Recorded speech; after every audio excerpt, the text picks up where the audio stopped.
So what is a spiritual awakening? What does that look like?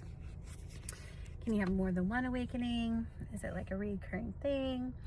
Is it traumatic? What is it? What's a spiritual awakening? So I can't speak on what it's like for everyone, but I can share a couple of my experiences, or one of my experiences. This is probably between the ages of 17 and 18. And I had graduated high school early, so that's why I can't figure out if I was 17 or 18 at the time. And I was working for a small Thai restaurant, small family-run Thai restaurant, which was awesome. And I don't know if it's so common now, but back then it was more common. So the Thai restaurant would be open for the lunch shift, right? And then there was kind of like a midday break, and then we'd reopen again for supper. And I worked pretty much both shifts, right? So sometimes I would just stay there because it's just a couple of hours. Sometimes I'd help out with the son's homework, or I'd just hang out and read, or my boyfriend at the time would come and we'd eat food. The family would always make food for me, or when I'd work at the buffet, they'd give me all the leftovers to take home, and it was awesome. So at the time I was reading Eckhart Tolle's The Power of Now, which is, now that I look back on it, I was like, all right, like I was pretty freaking cool at this age, you know, or at least I think so anyway. So I was reading The Power of Now from Eckhart Tolle, and I was actually in a book class. So I was in a book class reading this book, and I was by far the youngest person. Essentially, it was all women, and they were like grandmothers, you know, much older. And I'm sure some of my perspective at that time, because I was still a teenager, was like, wow, like everyone's so old, you know? So who knows, right? But the time, and my perspective at that time was like, these are like old ladies, right? And then there's like me. And this was a really cool experience because I was going through a lot of turmoil in my home life, and I kind of really needed that support. And I think probably that nurturing, feminine, like female energy, motherly support, because that wasn't something I was receiving in my regular life. So anyway, so back to the book and what my spiritual awakening was like, right?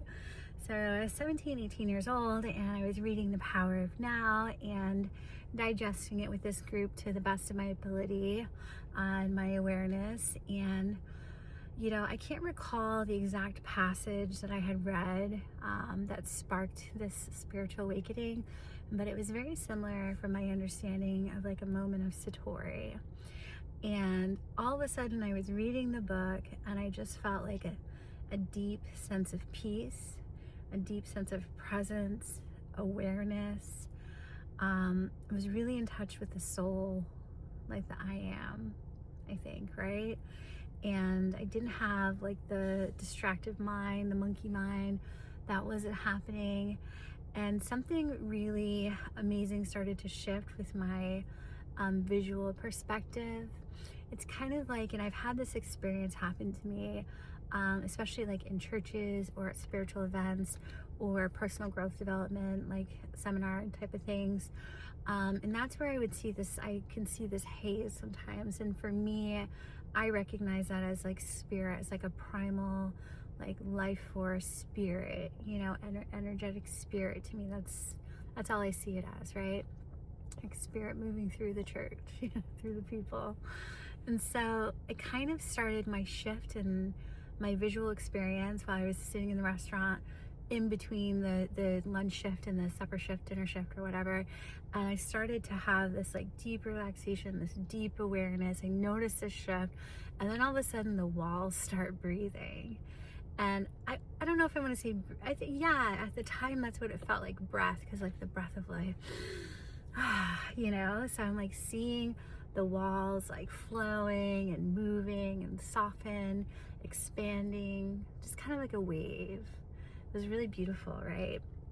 You know, I was fairly young. I was still a teenager. I was an adult. I had some minor experiences with psychedelics, psilocybin, just a couple of times, and not like a heroic dose or anything like that. So it was kind of, I mean, maybe a little similar to like a very low grade psychedelic experience in that sense, but everything was deeply connected. And it was only just for, I don't know how long this experience actually lasted in my awareness, but I was just so tapped in that moment of Satori, and it was really beautiful. And I just remember feeling deeply connected and deeply relaxed afterwards, and a wonderful sense of joy. It's interesting too. I think the owner, Eddie, that was his American name. That's what we called him because we couldn't pronounce his Thai name, and he just wanted everyone to call him Eddie. And looking back on this, and which I do oftentimes, through phases, right? I think he was aware that I had some sort of spiritual awakening or some sort of spiritual awareness, especially in that he's from Thailand, and in that culture, there's spiritual elements are so intertwined into their culture and into their way of life and into the restaurant with the deities and everything like that. So he had some sort of awareness, and I think so he was aware that something had shifted within me and that I had this type of experience. And I believe that's kind of what triggered him. I'll share this story another time, but the family invited me to marry one of their family members for citizenship at the time. And I didn't do it. I had a boyfriend at the time, but it was something I was kind of considering, and I wanted to help them and I cared about them. But in doing that, I would have been required to move with them. They were moving out of state, and I think to Salem, New Hampshire, Salem, Massachusetts, one of those Salems. And so anyway, I didn't do that, but it was really interesting about this particular spiritual awakening. It wasn't something that I dwelled on, This is a very low threshold spiritual awakening. And I think the reason why it wasn't it was very powerful, right? And to have that shift in perspective, to have that presence, to have that awareness, to have that experience of oneness and connectedness and divinity and life and everything at such a young age. What prepared me for that is, I think that because of the traumatic upbringing I had, I fell in love with prayer. So I was praying deeply to God at a very young age. So by the time I became a teenager, I had already acquired some sort of meditative spiritual practice, concentration practice or something, where I had a connection to spirit, where I had a connection to God. Because at the time I wasn't praying to Jesus. I knew who Jesus was, but I was taught about God, and that was kind of who I spoke to. And the perspective and the belief that I had on such a divine being at that time was, it's obviously evolved since then, but so the perspective and where I was as a child and as a teenager growing up and finding solace and building and cultivating a relationship with what I experienced as God, I think prepared me for that type of spiritual awakening. And then obviously the frequency and the power that was transmitted from Eckhart Tolle's words, his experiences in that book, unlocked something within my consciousness, and I was able to experience it. At least that's how I think, this all came about, right? So that was one of my, I guess more esoteric, mystical, spiritual awakenings. And oh yeah, back to what I was saying, it wasn't something that I clung on to. So I've had other spiritual awakenings or reawakenings or deepenings. I don't know the word for spiritual awakening deepener. I don't know. But anyways, I've had these other experiences that were, I guess grander or more traumatic. Traumatic's a good word for some of them, right?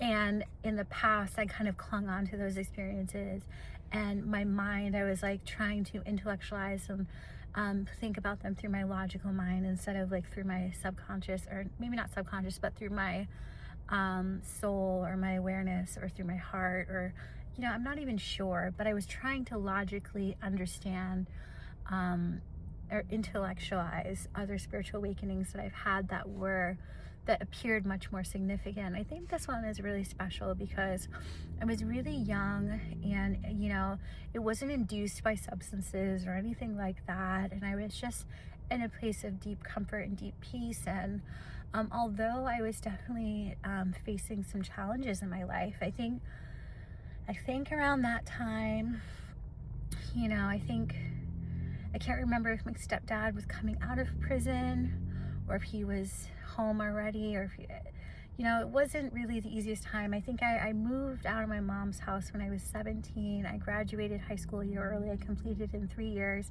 not because I was a great student, but because it was really traumatic and I got into a lot of trouble. I was sort of the black sheep and just really had a challenging time, right? So I had to, it's kind of like I was constantly faced with these tower moments at such a young age, and I spent a lot of time in isolation. But with this family, with this job that I had at this Thai restaurant, I felt a deep sense of comfort and peace, and they looked after me, and I was young enough that I was, enjoying it. And I think that's what was really beautiful about that spiritual awakening. So that one was a really cool one. And so I don't know, since that time, I've had various other spiritual awakenings or reawakenings and experiences, esoteric, mystical type of experiences that weren't as subtle or soft as that. And some of them were quite traumatic for me, and I'll have to save those for another video, because that's an easy 15-20 minute talk to one of those experiences. I'll give you a clue. So it was 2017 when I had my most aggressive spiritual awakening, and that was, so what, how old was I in 20? I'm 39 now. I don't know, I was 30. So yeah, there was 15 years maybe. Oh no, not 15. I don't know. So there was a big chunk of time between these two spiritual awakenings, and in between I had some smaller ones and some weird esoteric experiences, and things that were okay, reinforcing the presence of spirit and the world of the unseen, right? So essentially, this one was kind of induced by Adderall. I had taken some Adderall, and I was going through this stuff, and I was listening to a teacher talk about some stuff, and all of a sudden this crazy breath started coming through me, and I was doing this crazy breath work and spontaneous, and I could feel myself vibrating, and my frequency had shifted to such a higher frequency, and I was freaking out because I didn't understand what was happening. And then I shot out of my body, and all this crazy stuff happened. And before I shot out of my body, I could hear my clairaudience had kicked in, and I could hear she's resonating. So something around me was communicating about my experience, not to me, but around me, in whatever realm or whatever. But yeah, anyway, so back to my first spiritual awakening, and the whole point of sharing this story is, spiritual awakenings, I believe, can be different for everybody and gradual, and some are soft and gentle, and others can be wild and put you in spiritual psychosis, or make you feel crazy and scared, and which some of them have for me. But it's really interesting on this journey, the types of experiences that I had. And in the beginning, I wish I would have heard more and more about them. And I think at the time, obviously, the internet and YouTube and things like that, it's much different than it was back then, right? So it's pretty cool that we can share these experiences with one another and support one another and show up from one another, or just say hey, no, that's not crazy, or validate, because we have, for me especially at that time, I had this construct of the world and what it was and how I was supposed to fit into it. So these experiences weren't exactly fitting into that construct. So it really made me question myself and my experiences a lot of times, and it was challenging at times to have faith in trusting my intuition and the light and the dark and all of the stuff in between. But yeah, that was one of my beautiful spiritual awakenings with Eckhart Tolle. And what's funny is I didn't even finish that book. You would think that after that type of awakening and that awareness and that power, that I would be obsessed, but I wasn't. So I didn't even finish that book at the time. And you know, I'm taking a course right now from Eckhart Tolle. It's a teacher of presence, and you know, I just, yeah, it's just so, it comes full circle, right? But yeah, I'd love to hear any stories or experiences about your spiritual awakening. If you've had any or questions, you know, leave a comment, share and like this video if that's something you feel called to do. And I look forward to the next story time.